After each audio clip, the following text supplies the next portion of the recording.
রাত পোহালেই কৌশিকী অমাবস্যা।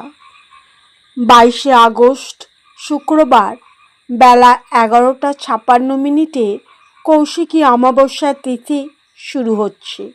অমাবস্যার এই তিথি চলবে পরের দিন অর্থাৎ 23শে আগস্ট শনিবার বেলা 11:24 পর্যন্ত।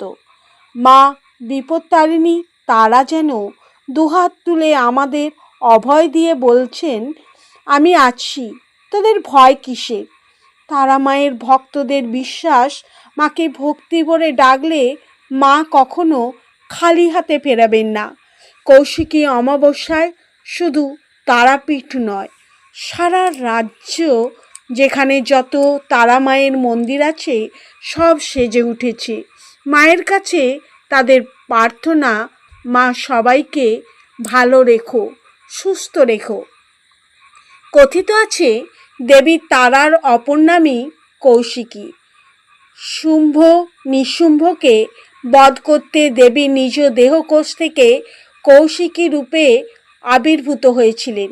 আবার এই তিথিতেই তারাপীঠ মহাশ্মশানে বামা খ্যাপা সিদ্ধিলাভ করেছিলেন। সেই কারণেই প্রতি বছর বিশেষ তিথিতে লাখো ভক্ত পুণ্যলাভের আশায় আসেন তারাপীঠে। আরও কথিত আছে তারাপীঠের এই মহাশ্মশানের পঞ্চমুণ্ডির আসনে বসে সপ্তঋষি বিশিষ্ট মণি তপস্যা করে মা তারার দর্শন পেয়েছিলেন। তারপর কৌশিকী অমাবস্যার তিথিতেই এই শ্মশানের শ্বেত শিমুল গাছের নিচে সাধনা করে মা তারার দর্শন পেয়ে সাধনায় সিদ্ধিলাভ করেছিলেন সাধক বামদেবও।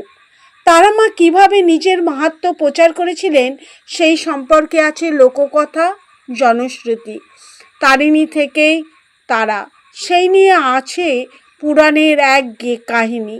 সমুদ্র মন্থন বিষপান করে শিব নীলকণ্ঠ হলে বিষের যন্ত্রণা থেকে শিবকে মুক্তি দিতে দেবী আপন সন্তানের মতো নিজের স্তন থেকে অমৃত পান করিয়ে শিবকে গরলমুক্ত করলেন। সেই থেকে দেবীর নাম হলো তারিণী। তিনি শিবকে বিশ্বকে তারণ করেন, সেই জন্য তিনি তারা। ভক্তদের বিশ্বাস, যদি মনের কোনো আশা থাকে, এক মনে মাকে জানিয়ে পুজো দিয়ে হোমযজ্ঞ মায়ের জন্য বিশেষ আহুতি প্রদান করলে মা খালি হাতে ফেরাবেন না।